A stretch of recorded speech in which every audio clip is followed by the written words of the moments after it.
Sir अभी राजपूत जी आपके संदीप दीक्षित जी ने एक बात कही, पत्रकार ने पूछा गठबंधन के बारे में, तो उन्होंने कहा जी कि वो जंगल की तरह से है जिसमें हाथी भी होते हैं, शेर भी होते हैं और गीदड़ भी होते हैं, और केजरीवाल की आप पार्टी को तो हम गीदड़ भी नहीं मानते। क्या बात। ये कहा उनने।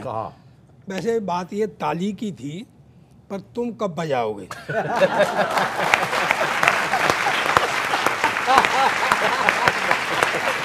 मैं फलित ज्योतिष का ज्योतिषी हूँ। अच्छा। हाँ, ज्योतिष का ज्योतिषी हूँ, मेरी कही बात फलेगी।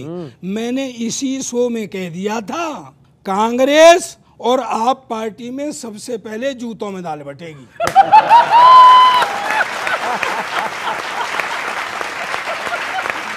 कहाँ बटेगी? जूतों में। वाह वाह वाह, क्या पात्र चुना है। ये मुहावरा है भाई। अच्छा। खुद को शेर मानकर मूछे तानते हो, यानी जंगल में शेर भी है, कुछ खुद को शेर मानकर मूछे तानते हो। चलो आप पार्टी को तो गीदड़ भी नहीं मान रहे, पर बाकी सबको गीदड़ ही मानते हो। हाय हाय हाय हाय हाय हाय, वाह बाजी, बहुत अच्छे। तो भाई इकट्ठी होने का पाल तो रहे हो घमंड।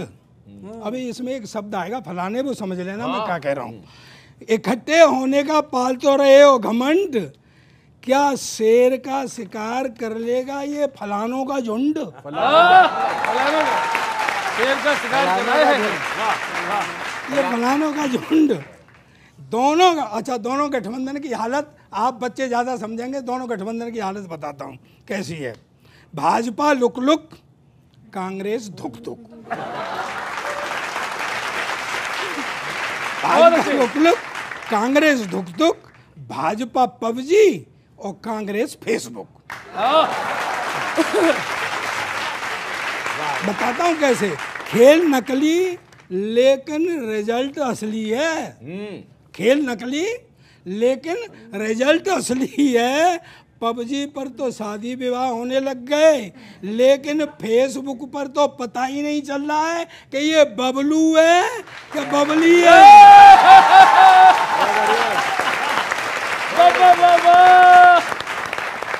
अच्छा है। रही बात गठबंधन की, तो वो मझधार में है। सर अगर मैं शुरुआत में ओपनर को ज़्यादा टाइम मिलता है, मैं 1 मिनट लेता हूँ। मझधार मैंने शब्द लिया है। एक नाव में 3 बैठे थे, एक सियाना बैठा था, एक बंदर था, एक ऊँट था। सियाने ने स्वभाव के अनुसार बंदर को उंगली की, बंदर स्वभाव के अनुरूप ऊँट पे जा बैठा, ऊँट स्वभाव से करवट ले गया और नाव डूब गई। हाँ। तो इस बात का ध्यान रखना। गठबंधन की नाव मझधार में है, दूर दूर तक जमी नहीं है, और कांग्रेस में भी सियाणों की कमी नहीं है। वाह वाह वाह वाह।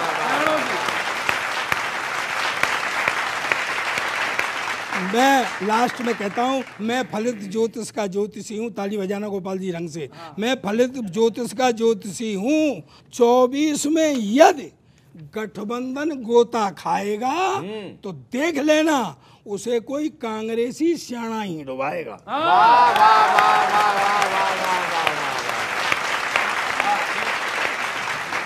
आपने कहा कांग्रेस में सियानों की कमी नहीं है, जरा सियाने की उनकी डेफिनेशन तो बता दो।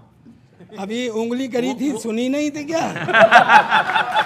अब सुनिए, फौजदार जी ने बहुत शानदार बातें कही। अरे वाह। पहली चीज तो उन्होंने गठबंधन की बात कर दी, बना कैसे।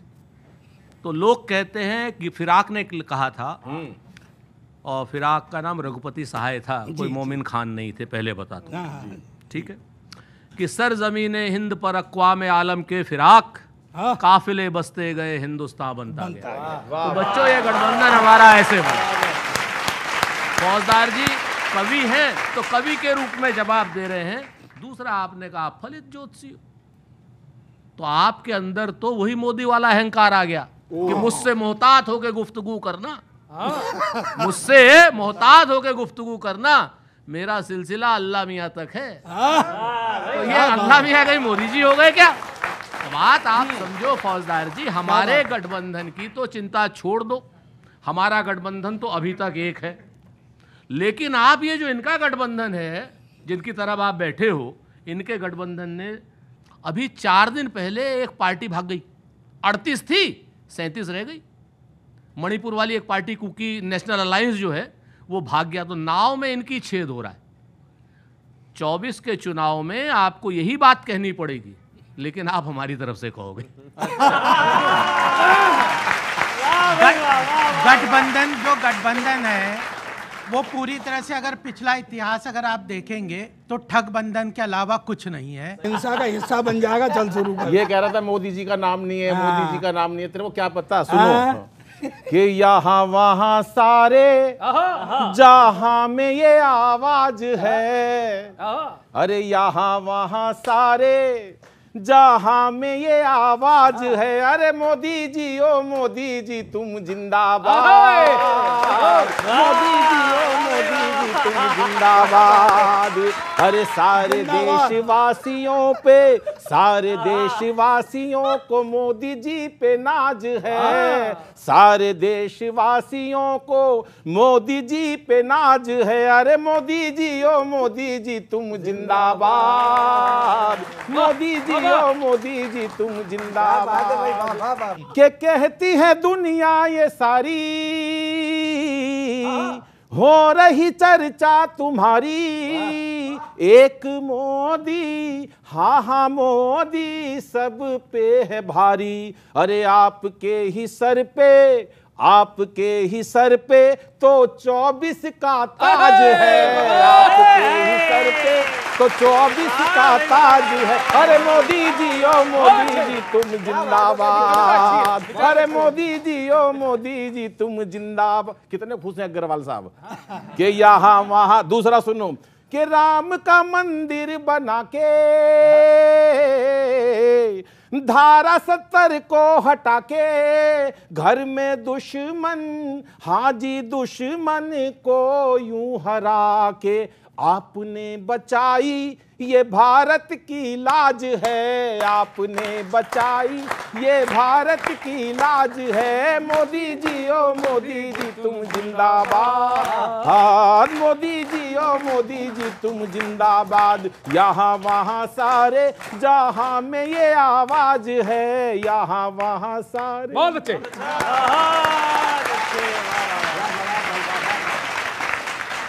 कमलनाथ जी को देखा आपने? हाँ। वो शरण में पहुंच गए उनके। तो मैं कांग्रेस से मुखातिब होता हूं कि बागेश्वर सरकार का दामन थामे तो अंग निकले हैं, नतमस्तक दिख रहे हैं, डाले भगवा सा रंग निकले हैं। राजद को ये डर है कि टूट न जाए गठबंधन, कमलनाथ जी कमल खिलाने वाले के संग निकले। कमलनाथ जी कमल खिलाने वाले के संग निकले हैं। थोड़ा कंफ्यूजन है तो मैं आदरणीय से पूछना चाहता हूं कि कमल जी की कांग्रेस धीरेन्द्र शास्त्री से मिली, आप इस घटना पे मंथन करेंगे क्या? नहीं करेंगे? करेंगे। कमल जी की कांग्रेस मैं पूछ रहा हूं, कमल जी की कांग्रेस धीरेन्द्र शास्त्री से मिली, आप इस घटना पे मंथन करेंगे क्या? या चुनाव जीतने की रणनीति है हुजूर, झूठ मूठ गंगा जी से आचमन करेंगे क्या? झूठ मूठ गंगा जी से आचमन करेंगे क्या? सिर्फ हिंदुओं को भरमाने का ही सोचे हैं या सच यहाँ मन से समर्पण करेंगे क्या? नेताजी बताइए कि वोट पाने के लिए ही आप हिंदू राष्ट्र का समर्थन करेंगे क्या? यह सवाल है। बनारस से बात पे तुझे फ्लाइंग किस। भारत एक संविधान के से संपन्न राष्ट्र है। हमारे देश का धर्म संविधान है। सबसे बड़ी बात यह कि हमारे देश का धर्म संविधान है। और भगवा रंग किसी की बपौती नहीं है, किसी की भी बपौती नहीं है। भगवा रंग शांति का, प्रेम का, मोहब्बत का, संतत्व का, सूफिज्म का प्रतीक है। इसलिए रंगों की राजनीति मंच पर नहीं होनी चाहिए। कमलनाथ जी भी आध्यात्मिक हैं, आप भी आध्यात्मिक हो और हम भी आध्यात्मिक हैं। आध्यात्मिक राष्ट्र की तरफ चलिए, संवैधानिक राष्ट्र की तरफ चलिए, बाकी सब बातें हिंदू और मुसलमान की मत कीजिए। देखिए, बात हिंदू मुसलमान की मत कीजिए, लेकिन बजरंग बली को गालियां देंगे, एक जगह जनेऊ धारण कर लेंगे, दूसरी जगह ये जो कंफ्यूजन है ना, ये कंफ्यूजन देश के लिए आज के समय में जनता इसको एक्सेप्ट नहीं करती है। चलिए, आप स्पष्ट रूप से अपनी बात को, अपने विचारों को रखिए। अगर आप क्या आपके विभिन्न पहलुओं पे क्या विचार हैं उसमें डिल डॉल करते हैं तो वही कंफ्यूज कर देते हैं जनता। चलिए।